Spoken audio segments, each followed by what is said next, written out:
As we look here onto this impulse momentum theorem worksheet, we have on page 34 and 35, we have I'm writing up at the top the two main equations that we're going to be using. It's the same equation. We're talking about this change in momentum equaling to the force times the change in time.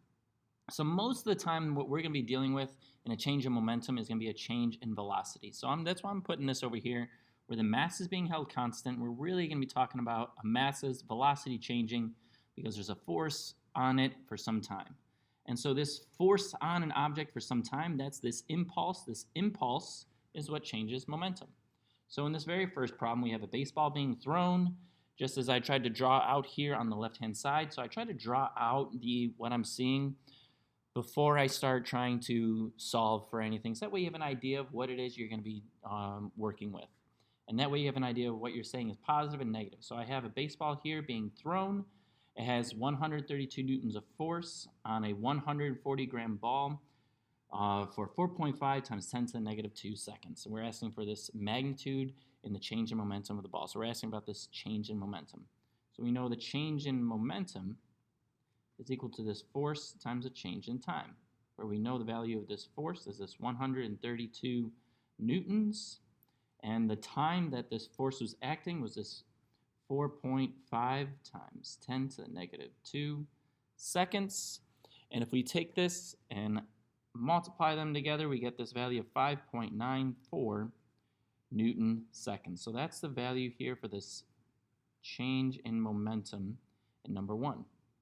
As we look at number 2, it's still dealing with now the same setup that we had in number 1, where we have the ball being thrown with this amount of force, this 132 newtons of force, for 4.5 times 10 to the negative 2 seconds, causing the baseball's momentum to change by this amount.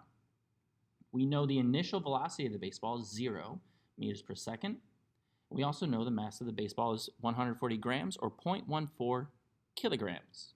So that's where now we're being asked to find this final velocity. I'm using this second equation, which is the same thing. It's the change in velocity times the mass. That's the change in momentum.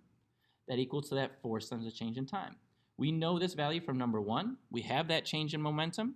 We know the mass. So I just rearrange this to solve for the value we want. And I'm keeping it like this in variable form because I think that'll help us when I get to number 3. But we know this initial velocity is 0. We know the value for the force times the change in time. We know the mass.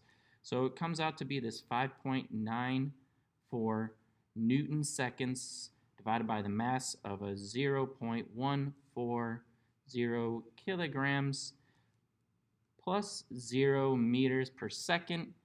And this will give us our value of a 42.4.